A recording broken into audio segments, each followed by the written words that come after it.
ये सभी प्रकार की खादें जो आपको सामने दिख रही हैं, इनका क्या उपयोग है और इनका हम किस प्रकार से इस्तेमाल कर सकते हैं जिससे कि हमारे पौधे जो हैं वो अधिक से अधिक उत्पादन दें और अधिक से अधिक हमको लाभ प्राप्त हो सके। तो दोस्तों,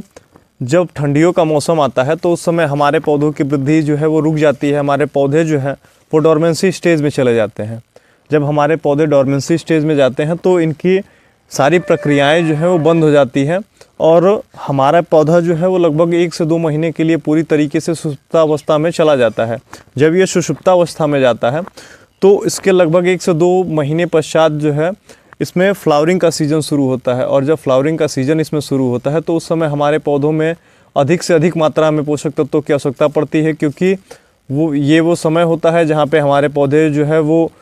फूल से लेके फल तक की सारी प्रक्रियाएं पूरी करते हैं। तो उस समय पोषक तत्वों की आवश्यकता जो है वो बढ़ जाती है। तो इसके लिए दोस्तों,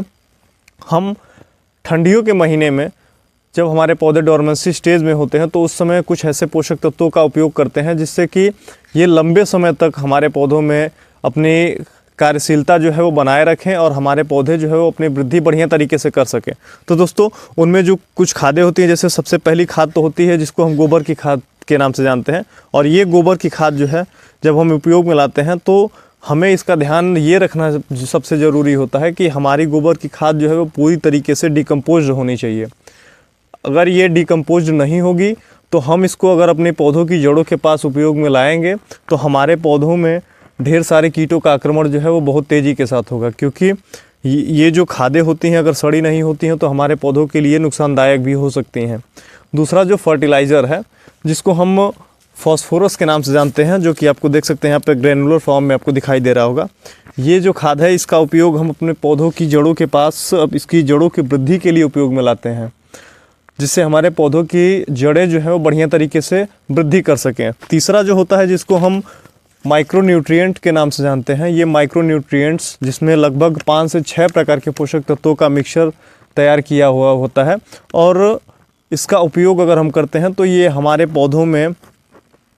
जो इसके फूल से लेके फल बनने तक की या फिर इसके वृद्धि तक की सारी प्रक्रियाएं होती हैं उसमें ये अपनी भूमिका जो है वो निभाते हैं। और तो और दोस्तों, सबसे अंतिम जो होता है जिसको हम पोटास के नाम से जानते हैं, ये पोटास जो होता है जो हमारे पौधे में उसके फल बनने की जो प्रक्रियाएं होती हैं, चाहे वो इसकी गुणवत्ता हुई, चाहे वो इसके फलों का विकास हुआ या फिर हमारे फूलों की जो उसमें फल बनने की प्रक्रिया होती है, ये सारी प्रक्रियाओं में मुख्य तौर से जो है वो अपना अहम योगदान निभाता है। तो दोस्तों, इन सारी जो फर्टिलाइज़र्स हैं, इन सभी फर्टिलाइज़र्स को हम एक साथ मिक्स करके और इसको इसकी जड़ों के पास लगभग इसकी जड़ों से 1 फीट के आसपास की दूरी पर रख के जो है गड्ढा करके और उसके बाद से हम अपने ये जो फर्टिलाइज़र्स तैयार किए हैं इनका उपयोग करते हैं और उसके बाद से सिंचाई करके छोड़ देते हैं। सिंचाई करके छोड़ देने के पश्चात जो है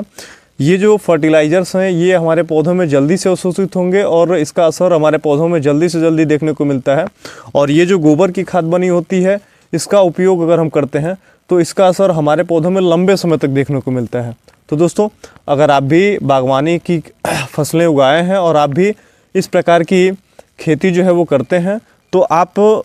इस महीने में लगभग ये ठंडियों के महीने में जो है इन खादों का उपयोग कर सकते हैं, जिससे कि आने वाले जो समय है जिसमें जो फ्लावरिंग का सीज़न चलने वाला है तो उसमें आपके पौधों में ज़्यादा से ज़्यादा मात्रा में फ्लावरिंग हो और ज़्यादा से ज़्यादा मात्रा में आपको उपज प्राप्त हो। तो दोस्तों, आपको ये जानकारी कैसी लगी आप मुझे कमेंट में बताइएगा। और हाँ, इसी प्रकार की और जानकारी के लिए आप मेरे चैनल को लाइक और सब्सक्राइब करना ना भूलिएगा।